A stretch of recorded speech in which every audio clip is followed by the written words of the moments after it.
生来就与众不同，他灵魂燃烧如火焰熊熊，铸就了无与伦比的坚定。Yeah, yeah, alright。他从希望风雨之后见彩虹，在黑暗中等待黎明。Halo sahabat Ruang Novel, kembali lagi Ruang Novel akan melanjutkan cerita Donghua berjudul Throne of Soul. Sebelum kita lanjut, jangan lupa siapkan kopi dan cemilannya agar lebih nyaman mendengarkan alur cerita novel ini. Chapter 247. Raja Iblis dari langkah ketujuh, I. Belajar dari bola cahaya emas itu sederhana. Dia hanya perlu menuangkan energi spiritual ke dalamnya untuk mencapai itu. Tentu saja, itu akan membutuhkan pelatihan terus-menerus untuk memahaminya secara menyeluruh. Metode untuk menggunakannya ditunjukkan dari kilau yang masuk ke dalam pikiran Long Haon, yang jelas merupakan bagian dari kenangan yang diberikan menara keabadian kepadanya. Tanpa ragu-ragu, Long Haon segera mempelajari serangan Asura. Saat ini, dia kurang dalam kemampuan ofensif. Kekuatan hebat Asura Strike ini adalah sesuatu yang dia lihat dengan matanya sendiri, jika bukan karena vitalitas yang dibagikan dengan teman-temannya, pukulan itu akan berakibat fatal baginya. Bola cahaya emas berangsur-angsur menghilang setelah energi spiritual dituangkan ke dalam, dan pengetahuan untuk menggunakan Asura Strike disegel dalam pikiran Long Haon. Dia hanya mencobanya dan mengetahui bahwa meskipun itu menunjukkan tirani, konsumsi untuk meluncurkan serangan Asura ini juga merupakan 1000 unit energi spiritual yang mencengangkan. Tampaknya konsumsinya tidak sebesar mantra seperti Bright Rain, Thrusting Hibiscus, tetapi orang tidak boleh lupa bahwa Bright Rain, Thrusting Hibiscus adalah kemampuan tambahan yang dibawa oleh senjata, dan karena itu menarik kekuatannya. Dari stimulasi energi spiritual senjata, dan lebih jauh lagi, bukan hanya kekuatannya tetapi juga jangkauannya yang hebat. Adapun skill Asura Strike, jangkauan serangannya terbatas pada jangkauan energi spiritual dan tidak lebih. Tentu saja, Asura Strike juga memiliki poin bagusnya, yaitu mampu mengabaikan kemampuan menghindar yang digunakan oleh musuh dalam jarak 5 meter. Poin sederhana ini cukup untuk menutupi kekurangan konsumsi energi spiritualnya yang besar. Setelah semua dikatakan dan dilakukan, keterampilan ini tidak mudah digunakan, tetapi dalam kategori ofensif, itu harus menjadi salah satu yang terbaik dari langkah ke-6, keterampilan yang layak untuk digunakan oleh prajurit dan ksatria. Jika amplifikasi yang dibawa oleh Ripples of Light ditambahkan, level apa yang bisa dicapai oleh kekuatan hebat serangan ini? Ketika membandingkan keuntungannya, dia berpikir bahwa Asura Strike memang dapat meningkatkan kekuatannya, tetapi hadiah yang paling penting adalah informasi yang dia dapatkan dari Tower of Eternity. Energi spiritual sama pentingnya dengan kemampuan, tetapi dari kelihatannya, kemampuan yang bisa dipelajari di sini tidak terbatas pada sihir Necromancer suci. Dan informasi ini tidak diragukan lagi lebih berharga daripada harta apapun. Jika dia bisa tinggal di sini untuk berlatih, kekuatannya akan meningkat beberapa kali lipat lebih cepat daripada di tempat lain. Menempatkan kekuatan dalam mengambil napas dalam-dalam, Long Haon melakukan yang terbaik untuk menenangkan impulsnya. Tampaknya dia perlu memikirkan cara untuk memberitahu rekan-rekannya untuk menemaninya ke sini. Jika itu bukan orang lain, pikiran pertamanya mungkin adalah untuk memonopoli tempat ini, tapi Long Haon tidak berpikir begitu. Meskipun datang sendirian akan memungkinkan dia untuk menjaga rahasia dan membiarkan dirinya meningkatkan kekuatannya lebih cepat, mengingat seberapa kuat kekuatan iblis itu, bagaimana dia bisa menghadapi 72 dewa iblis dengan hanya mengandalkan dirinya sendiri? Itu tidak diragukan lagi tidak lebih dari mimpi bodoh. Scion of Light tidak hanya baik dan jujur tetapi memiliki lebih banyak kualitas dasar. Dari awal sampai akhir, Long Haon tidak berpikir untuk datang ke sini sendirian. Hao Yue, ayo pergi. Long Haon berkata dengan suara rendah, melompat ke punggung Hao Yue. 3 kepala Hao Yue mengeluarkan raungan bernada rendah secara bersamaan, menuju keluar dari menara keabadian melalui gerbangnya. Dan pada saat mereka meninggalkan menara keabadian, Long Haon merasa seolah-olah liontin melodi abadi di dadanya telah menjadi sepotong bara api, karena dia tidak bisa menahan diri untuk tidak mengerang dari perasaan terbakar yang hebat yang dia dapatkan darinya. Segera, suara mendesis yang menusuk telinga meledak darinya. Sebuah pancaran emas yang kuat meledak dari tubuh Long Haon, menyelimuti Hao Yue dan dirinya sendiri di dalam. Suara mendesis masih bisa terdengar, tetapi tidak menyebabkan mereka menderita luka. Memutar kepalanya ke sisi yang berlawanan, dia melihat bahwa banyak hantu berkerumun keluar dari arah menara keabadian setidaknya 10 kali lipat lebih cepat dari sebelumnya. Dan warna abu-abu yang dikeluarkan Tower of Eternity seolah-olah berasal dari nyala api yang hebat. Dalam beberapa kedipan mata, hantu-hantu itu sudah benar-benar melekat pada menara keabadian. Detik berikutnya, Long Haon melihat pemandangan yang tidak akan dia lupakan sepanjang hidupnya. Tepat di puncak gua berbentuk kerucut, sebuah lubang hitam besar perlahan terbuka, mengguncang seluruh gua dengan keras seolah-olah menenggelamkannya secara keseluruhan. Segera, menara keabadian tiba-tiba menjadi ilusi dari tikungan sinar cahaya yang cemerlang, menghasilkan suara sebelum menghilang sepenuhnya dari gua. Lubang hitam itu kemudian menutup, dan dari bentuk aslinya yang lebar, tiba-tiba menghilang dari gua. Kemudian, suara mendesis berakhir secara spontan. Perasaan terbakar menghilang dari dadanya, Long Haon mulai merasakan perasaan koneksi yang tak terlukiskan darinya. Tampaknya hanya dengan satu pemikiran, dia bisa terhubung dengan jembatan ini. Hao Yue menanggung berat Long Haon, dan Little Green melemparkan teknik mengambang padanya, meringankan dia dan memanjat dinding di bawah bimbingan Long Haon.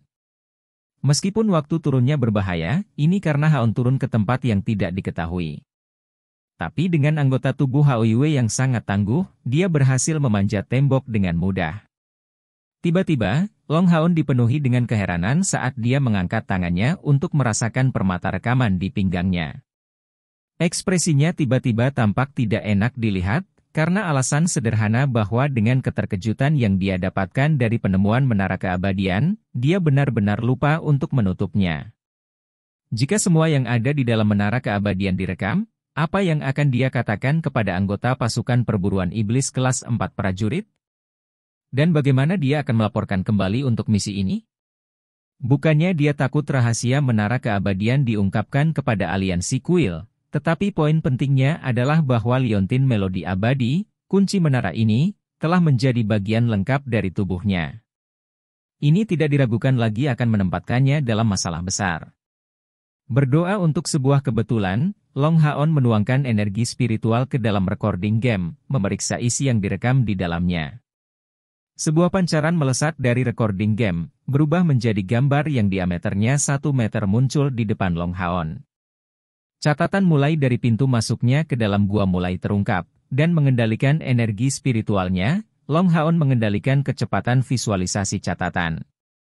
Karena digantung di pinggang Long Haon, recording game secara alami tidak mungkin merekam proses pemahaman Long Haon tentang riak cahaya, hanya merekam proses Long Haon menahan suara mendesis di setiap kejadian. Di bawah kendali Long Haon, permata itu akhirnya mencapai saat Long Haon telah tiba di bawah tanah gua. Yang terekam hanyalah saat kedua hantu itu melemparkan diri ke arahnya. Setelah titik ini, pemandangan tiba-tiba menjadi kabur, dan semuanya berhenti di situ. Tidak ada lagi. Saat dia menatap recording game dan menuangkan sekali lagi energi spiritualnya ke dalam untuk melihatnya, hasilnya persis sama. Gambar itu akhirnya berhenti di tempat yang menunjukkan Long Haon diserang oleh para hantu. Menara keabadian tiba-tiba disaring dari kemampuan merekam permata perekaman. Sama seperti Long Haon terus-menerus mengamati isi permata, di pintu masuk gua desolate, pemandangannya tidak setenang yang diharapkan. Ada seseorang mengambil tanggung jawab untuk berjaga-jaga. Handaoshi tiba-tiba tiba di pintu masuk gua. Ini adalah gua yang telah mereka segel secara pribadi, dan karena bentuk formasi gunung, itu hanya bisa menampung semua orang dalam posisi duduk. Tentu saja, setelah Hao Yue pergi, ruang di dalam gua bertambah banyak. Pada saat ini, bagian luar seperti sebelumnya, gelap gulita, dan fajar akan segera tiba. Itu iblis-iblis. Saya tidak berani mendekat, kira-kira ada 30. Mereka dipimpin oleh Vien yang bahkan lebih kuat dari Vien Commander yang kami singkirkan. Mereka baru saja keluar dari sisi gunung ini, dan sepertinya mereka menemukan keberadaan kita. Handaoshi memiliki kemampuan khusus, yang memungkinkan dia untuk meningkatkan penglihatannya di malam hari, yaitu bagaimana dia melihat semua gerakan dari sisi gunung lawannya. Bersiap untuk bertempur. Luke 11. Saya tidak suka memimpin pertempuran kelompok, jadi saya meninggalkan pertempuran untuk Anda perintahkan. Tidak peduli apa, prioritas utama kami adalah bertahan sampai Haon kembali. Chair menyatakan dengan suara rendah. Tak satu pun dari mereka mengharapkan iblis-iblis itu keluar begitu cepat, tetapi tidak peduli bagaimana iblis mendapatkan informasi tentang kehadiran mereka, mereka harus menghadapi musuh secara langsung, setidaknya sampai saat kembalinya Long Haon. Tipe Vien yang bahkan lebih kuat dari Vien Commander jelas tidak akan mudah ditangani. Mata indah Chair bersinar terang di malam yang gelap, berkilau kuat karena dipenuhi dengan tekad. Melihat bahwa Long Haon tidak kembali setelah sekian lama, dia tampak seperti dia tetap berkepala dingin dan tenang, tapi di dalam dia lebih cemas daripada orang lain. Itu kebetulan bahwa mereka memiliki jiwa menghubungkan belenggu yang memungkinkan dia untuk memastikan bahwa Long Haon tidak terkena bahaya fana, jika tidak dia akan pergi untuk menemukannya lama. Luke 11 tahu bahwa sekarang bukan waktunya untuk bersikap rendah hati, dan mengangguk sebagai jawaban, tanpa kehadiran Long Haon, kita kekurangan ksatria penjaga inti. Pada saat pertempuran, kita harus dengan tegas mempertahankan posisi kita di dalam gua. Mari kita menarik mereka untuk saat ini. Panggilan penyihir akan tetap berada di dalam gua sementara panggilan jarak dekat akan mempertahankan pintu masuknya. Chair, Handaoshi dan Anda akan mengganggu musuh di luar. Lee Sin, kamu tetap di luar juga, mendukung kami dengan bantuan kemampuan terbang unicorn mawarmu. Luke 11 tidak kekurangan kemampuan sebagai komandan, mungkin dia tidak bisa dibandingkan dengan kemampuan Long Haon untuk melihat ke depan dan menganalisis situasi umum, tapi dia masih bisa dianggap cukup berbakat untuk memimpin sebuah kelompok di saat pertempuran. Han Yu, Dian Yan, Wang Yuanyuan dan Sima Xian keluar dari gua. Han Yu tahu tanggung jawabnya sebelum diberitahu oleh siapapun, dan dengan cepat mengenakan pakaiannya, dan Chair dan Handaoshi secara bertahap menghilang ke dalam kegelapan. Lee Sin adalah seorang Retributionite, dan mempertahankan posisi bukanlah keahliannya, tapi dia bertindak sesuai dengan instruksi Luke 11, menunjukkan keunggulan unicorn mawar. Namun, untuk menghindari pengungkapan dirinya, dia memilih untuk naik ke atas gua, membuat persiapan untuk memanggil Rose Unicorn-nya kapan saja. Lagi pula, para iblis tidak tahu berapa banyak musuh yang ada di dalam gua. Handaoshi memegang belati hitam pekat di masing-masing tangannya, membuat pilihan lokasi yang sangat baik untuk menyembunyikan dirinya, tepat di balik batu di sisi atas gua Desolate. Tetapi pada saat ini, dia menemukan bahwa Chair menghilang. Segera, dia berpikir dalam hati, betapa perbedaan kekuatannya. Dia tidak pernah berpikir Chair seperti tujuan, karena Chair yang sebelumnya buta sudah begitu kuat, belum lagi dia saat ini yang mendapatkan kembali penglihatannya. Meskipun dia adalah bagian dari kuil assassin sama seperti dia hanya tahu samar-samar bahwa itu karena metode pelatihan masa lalunya yang sangat istimewa sehingga Chair menjadi buta. Memadukan dalam kegelapan, Chair tidak berhenti di sekitar gua tapi diam-diam berjalan ke arah gunung. Pada saat pertempuran, penggunaan seorang pembunuh akan terbatas, karena pada akhirnya, assassin bukanlah yang paling ahli dalam menyerang secara langsung, tetapi situasi saat ini adalah yang paling pas untuknya. Pergi sendiri, dia tidak perlu khawatir tentang keselamatan rekan satu timnya, dan mampu menunjukkan kekuatan bertarungnya sepenuhnya. Chapter 248. Raja Iblis dari langkah ke-7, 2. Iblis datang dengan cepat, dan tepat setelah berangkat, Chair segera melihat mereka tiba di dasar gunung pertama, bersiap untuk menyeberanginya. Sama seperti grup Viens yang sebelumnya telah mereka singkirkan, grup ini adalah Grand Vien Cavalry. Setiap Grand Vien mengendarai Nightmare Devil Horse, meledak dengan cahaya merah tua. Jika bukan karena aspek menarik yang mereka miliki, Handaoshi tidak mungkin melihat mereka dari jarak seperti itu. Menghitung 33 dari mereka, Chair diam-diam mendekat dari samping saat dia memvalidasi jumlah musuh yang tepat.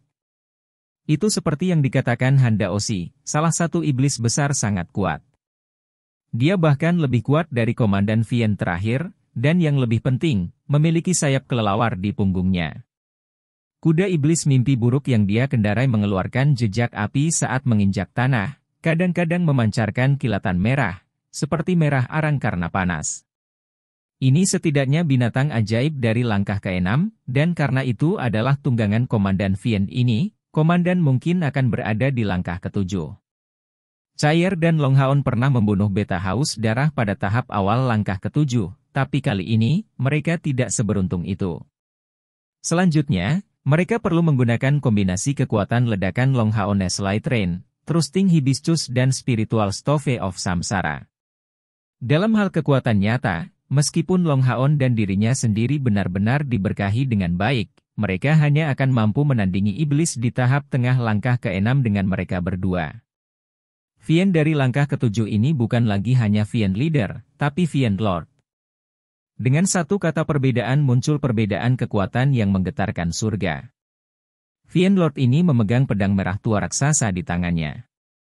Kilatan merah gelap menerangi sepasang matanya, dan Chair sudah tidak meragukan kekuatannya. Kualitas dasar yang paling penting bagi seorang pembunuh adalah tetap berkepala dingin. Tidak peduli apa, seorang pembunuh harus selalu bertindak dengan sangat hati-hati. Itu dengan tujuan sederhana yang Chair tetapkan untuk dirinya sendiri, untuk memperlambat musuh sambil melakukan yang terbaik untuk membunuhnya jika ada kesempatan.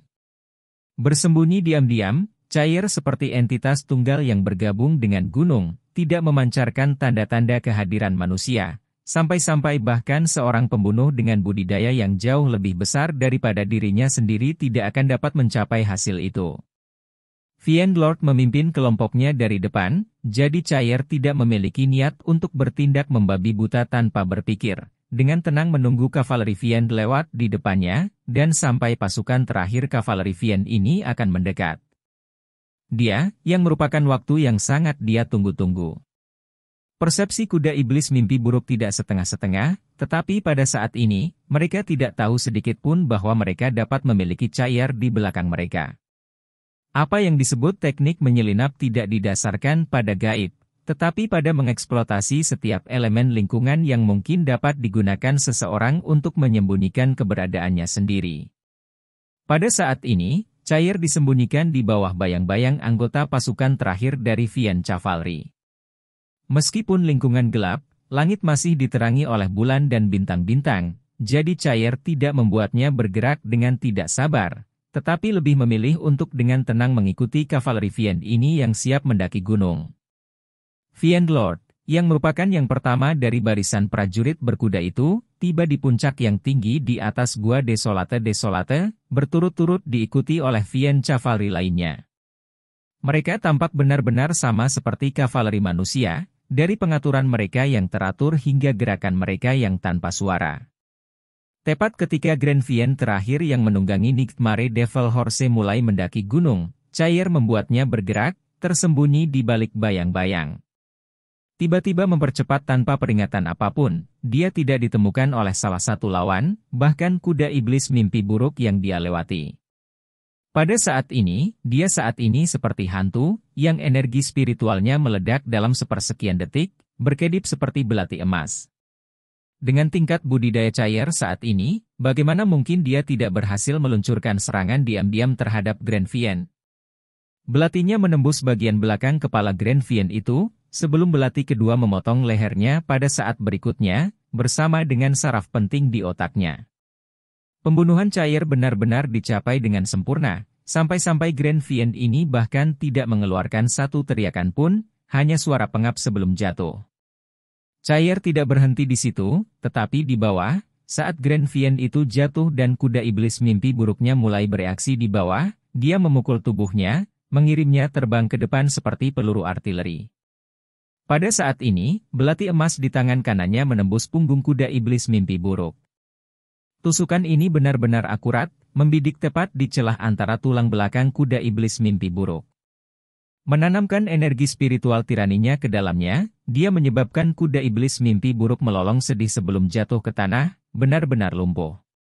Chair tidak memberikan kesempatan untuk kuda iblis mimpi buruk ini yang telah kehilangan semua kemampuan bertarung untuk menyerang balik, dan menggunakan mayat Grand Vien yang terbang sebagai layar, dia langsung mundur ke dalam kegelapan.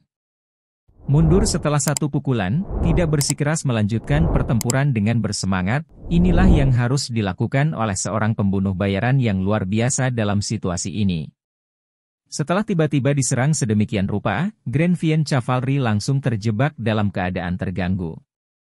Fiend Lord adalah yang pertama tiba-tiba berbalik, dan dengan raungan, meneriakkan kata dalam bahasa iblis. Segera, cahaya merah gelap menyebar dari seluruh tubuhnya, menyelimuti semua Grand Fiend Cavalry di dalamnya. Setiap kuda iblis mimpi buruk memiliki lingkaran merah gelap di bawah kakinya yang berdiameter lebih dari 2 meter. Fiend ini benar-benar layak mendapat pangkat penguasa, karena ini hanyalah keterampilan amplifikasi yang mengejutkan dengan area efek. Sementara itu, mata berwarna merah darah Komandan Fiend bersinar seperti peluru merah, langsung menyapu ke arah dari mana cair baru saja menghilang, dan pedang merah besar di tangannya bersinar terang dengan cahaya mencolok. Kilatan merah di mata Fiend Lord jelas merupakan kemampuan menyelidik, tapi sayangnya, dia tidak menemukan target yang ingin dia temukan. Seolah-olah cair telah benar-benar menghilang dalam kegelapan.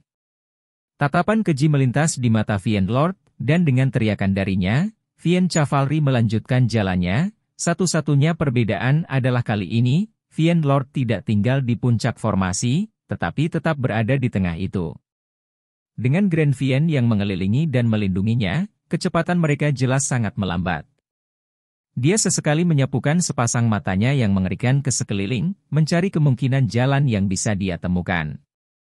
Tentu saja, cair belum pergi dari sana, masih tetap tersembunyi dalam kegelapan. Hanya saja Komandan Fiend ini tidak dapat menemukannya dan tidak lebih. Kematian seorang prajurit Fiend tidak akan cukup untuk membuat barisan mereka masuk dalam keadaan hingar-bingar, tetapi malah memperkuat pertahanan mereka. Cair menemukan dari sini bahwa kecuali dari Fiend Lord yang terletak tepat di tengah formasi, Grand Fiends ini juga terdiri dari 2 Komandan Fiend dari langkah ke-6. Pada saat itu, satu berada di depan dan satu di belakang, bertindak seperti kepala dan ekor formasi dan membuat lebih sulit bagi Cair untuk meluncurkan serangan mendadak lainnya. Komandan Fiend benar-benar marah dan bahkan tidak memberi perintah untuk mengumpulkan mayat Grand Fiend ini atau memperhatikan kuda iblis mimpi buruk yang terluka parah. Di balik penampilan garang dan marah ini adalah pandangan yang membenci, tanpa henti meningkatkan fokus indranya untuk menemukan jejak Cair. Pada saat ini, teriakan ringan keluar dari barisan pertama kavaleri iblis besar. Fiend Lord dan Fiend Commander di depan bereaksi dengan cepat, hampir berderap pada saat yang bersamaan. Seperti yang diharapkan sebagai komandan langkah ke-7, ketika tiba-tiba meletus, dia muncul seperti bola darah berwarna darah, melesat dari punggung kuda iblis mimpi buruk dan mengangkat pedangnya yang berat. Saat suaranya meletus seperti sambaran petir, pedang raksasa berwarna darahnya melambai di udara, pecah dengan cahaya berwarna darah mencolok, membawa bau amis. Pukulan ini hanya mencakup area seluas 10 kali lipat, dan cukup untuk memecahkan batu gunung tanpa suara. Cahaya berdarah menyelimuti sekitarnya, melarutkan bebatuan gunung, seperti lava yang keluar dari neraka. Sayangnya, tidak peduli seberapa kuat Fiend Lord ini, serangannya harus mengenai agar efektif. Dan pada saat yang sama pukulannya membawa kekuatan besar, suara teriakan terdengar dari punggungnya. Fiend Lord tiba-tiba berbalik, menatap tepat ke bayangan yang berangsur-angsur menghilang di malam yang redup. Serangan dari Komandan Fiend dari langkah ke-6 mendarat di udara, dan kepala Grand Fiend lainnya berguling dari punggung kuda mimpi buruknya, matanya tampak tak bernyawa. Hou! Kali ini, Fiend Lord benar-benar sangat marah. Membiarkan raungan yang menusuk telinga dalam kemarahan, dia segera melantunkan sekelompok mantra terus-menerus, menyebabkan cahaya berwarna darah merah meledak darinya, berubah menjadi mantel berwarna darah tebal yang menyelimuti seluruh Grand Fiend Cavalry dengan itu. Kali ini, jika Cair ingin meluncurkan serangan diam-diam lagi, dia harus melewati pertahanannya terlebih dahulu. Cair diam-diam menghela nafas dalam diam. Dia benar-benar pantas disebut sebagai pembangkit tenaga listrik dari langkah ke-7, untuk mampu membuat keputusan yang tepat dalam waktu sesingkat itu. Jika Fiend Lord tidak menggunakan mantra pertahanan yang menargetkan area ini, dia masih memiliki banyak cara untuk menyerang kelompok ini secara diam-diam. Setelah melepaskan mantra pertahanan efektif daerah ini, Raja Iblis memimpin kavaleri iblis besar untuk mempercepat pendakian gunung. Kuda iblis mimpi buruk bergegas dengan kekuatan penuh mereka, segera tiba di bagian belakang gua Desolate. Cair tidak cemas karena tidak dapat meluncurkan lebih banyak serangan diam-diam, dan terus mengikuti kelompok mereka dengan tenang. Itu jelas bukan waktunya untuk keluar semua. Kuda iblis mimpi buruk benar-benar cepat, dan topografinya bahkan tidak bisa dianggap terjal. Dari kelihatannya, mereka semakin dekat ke lokasi gua Desolate. Di depan, area yang luas dari onak dan duri tiba-tiba muncul. Itu memiliki ketinggian setidaknya 1 meter, dan sangat tangguh. Grand Fiend di depan tidak punya pilihan selain menggunakan tombak mereka untuk membuka jalan bagi diri mereka sendiri, menyebabkan kecepatan mereka turun secara signifikan. Raja Iblis yang duduk di tengah formasi mereka memiliki kilatan merah di matanya, meneriakkan beberapa patah kata sebelum Komandan Iblis dari langkah ke-6 segera bertindak sesuai dengan itu, mengangkat tombak panjangnya tinggi-tinggi, dan melepaskan api merah tua. Segera membakar kelompok onak dan duri ini sekaligus. Pada saat yang sama lingkungan berduri ini terbakar, gelombang energi muncul dari tengah formasi Grand Fiend Cavalry, dan pancaran putih keperakan besar meletus darinya. Ruang itu tunduk pada kekuatan laser yang hebat, menyebabkan beberapa kuda iblis mimpi buruk merintih dan melompat, tubuh mereka berkedip-kedip dengan kilatan merah. Tapi karena mantra target area pertahanan yang dirilis oleh Fiend Lord, itu tidak membuat mereka hancur berkeping-keping. Fiend Lord berjalan di atas Nightmare Devil Horses dengan mendengus, melangkah di atas tanah saat cahaya merah gelap yang dipenuhi kegelapan dan api, dengan cepat menekan cahaya keperakan yang menyebar di ruang itu. Namun, cahaya keperakan ini tidak sepenuhnya tidak efisien. Setidaknya, itu menghilangkan mantra area pertahanan yang disiapkan sebelumnya oleh Fiend Lord. Chapter 249. Raja Iblis dari langkah ke-7, 3. Bersembunyi di gua, Yi Jun memiliki wajah pucat. Mantra spasial yang baru saja dia luncurkan datang dengan konsumsi yang cukup penting, dan dia tidak berpikir bahwa itu akan dengan mudah diblokir oleh Fiend Lord, sejauh itu tidak menyebabkan kerusakan pada peringkat Fiends. Tepat pada saat ini, serangan kedua pasukan perburuan iblis diluncurkan dengan kecepatan penuh. 10 duri tajam berwarna merah terang segera membawa suara menusuk telinga tepat pada saat mantra pertahanan menghilang. Saat itu, Yang Wenzhao sakit kepala karena menghadapi serangan duri ini, tapi kali ini, Bai Xiaomo berhasil melepaskan selusin lagi. Itu untuk mengatakan bagaimana kekuatannya meningkat seiring dengan pengalaman berkelanjutan yang dia dapatkan. Komandan Fiend di depan sudah berusaha sekuat tenaga untuk memblokirnya, tetapi hanya 3 duri tajam yang mengarah padanya dan tidak lebih. Duri tajam yang diluncurkan oleh Bai Xiaomo ini bekerja dengan cara yang sangat rumit, menembak dari segala arah. Grand Fiends jelas akan menunjukkan beberapa perlawanan, tapi tidak mudah bagi mereka untuk memblokir serangan yang diluncurkan oleh Bai Xiaomo. Setidaknya 5 Grand Fiends berakhir terluka pada tingkat yang berbeda, dan kabut berdarah menyebar. Dan ini baru permulaan, sebelum sejumlah besar manik-manik hijau turun dari langit. Manik-manik ini tampaknya menyelimuti keseluruhan Grand Fiend Cavalry dalam jangkauan mereka. Sama seperti Fiend Lord telah mengetahui apa itu manik-manik, niat membunuh yang mengerikan terkunci padanya, muncul sama dengan keturunan Dewa Kematian. Bahkan pembangkit tenaga listrik dari langkah ke-7 seperti Fiend Lord ini gemetar dengan seluruh tubuhnya dari kunci, dan kemampuan yang baru saja selesai dia persiapkan terganggu. Dengan kultivasinya, dia dapat dengan mudah merasakan apa yang berbahaya dan apa yang tidak, dan manik-manik di udara itu tidak terlihat berbahaya baginya, sedangkan niat membunuh yang mendekat ini tampaknya merupakan keberadaan yang dapat mengancam hidupnya. Komandan Fiend di barisan belakang juga ingin melepaskan kemampuan area pertahanan untuk menghentikan manik-manik hijau ini jatuh dari langit, tetapi sayangnya, tepat pada saat itu dilepaskan, hawa dingin sedingin es dengan tenang mencapai lehernya. Seorang komandan Fiend dari langkah ke-6 jelas akan bereaksi cepat. Saat dia melambaikan tombak di tangannya secara horizontal, kuda iblis mimpi buruknya secara bersamaan mengeluarkan cahaya merah gelap dari mulutnya. Sebuah bayangan melintas, berhenti di tengah serangannya, tanpa benar-benar melakukan kontak langsung dengan tubuh Vian. Namun meski begitu, manik-manik besar di langit sudah menyebar di dalam barisan kavaleri iblis besar ini. Kacang pecah, mengeluarkan cairan kental yang segera menginfeksi Grand Vians dan Nightmare Devil Horses mereka. Perasaan lengket ini sulit untuk ditanggung, tetapi iblis besar dan kuda iblis mimpi buruk mereka memiliki atribut ganda kegelapan dan api, dan memiliki apa yang disebut kemampuan api neraka, yang secara alami menekan panggilan botani Bai Xiaomo. Melepaskan api di sekitar, mereka membakar cairan kental ini. Salah satu yang ditembaki Raja Vian tentu saja Cair, sebagai komandan Vian lainnya dari langkah ke-6 ditembaki oleh ancaman pembunuh Handa Osi. Meskipun Handa Osi jauh dari mampu dibandingkan dengan kekuatan Cair, bagaimana mungkin seorang pembunuh yang berhasil masuk 60 peringkat teratas menjadi orang biasa? Dalam pertempuran nyata, meskipun dia jelas bukan tandingan komandan Vian ini, jika itu hanya tentang menjepitnya selama 1 atau 2 detik, dia bisa melakukannya dalam waktu singkat. Karena bagian belakang dalam keadaan kebingungan, beberapa perubahan sudah mulai terlihat pada pertempuran di depan.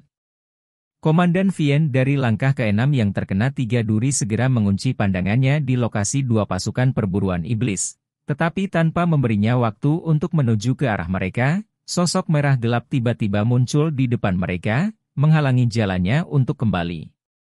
Siluet ini sangat besar, dan memiliki 2 sayap besar yang terbentang di punggungnya, memberikan tampilan yang garang dan jahat. Itu persis Lord Vian. Perbedaan kelas sosial di dunia iblis sangat jelas. Melihat atasan langsungnya memblokirnya, Komandan Vian yang siap menyerang segera menatap kosong, secara alami menghentikan langkahnya. Raja Iblis di hadapannya tidak mengatakan sesuatu yang istimewa, hanya mengangkat cakar kanannya dan menunjuk ke punggungnya. Tepat ketika Komandan Vian berbalik, pada sepersekian detik dia berbalik, pemandangan ajaib terjadi di punggungnya. Perubahan besar terjadi pada siluet besar Komandan Vian dari langkah ke-7 di punggungnya secara tak terduga menghasilkan perubahan mendadak, berubah menjadi Grand Beardy Demon bersayap ganda. Jangankan kavaleri Vian, bahkan pasukan perburuan iblis kelas umum 21 dan pasukan perburuan iblis kelas 4 prajurit sangat terkejut melihat pemandangan aneh ini.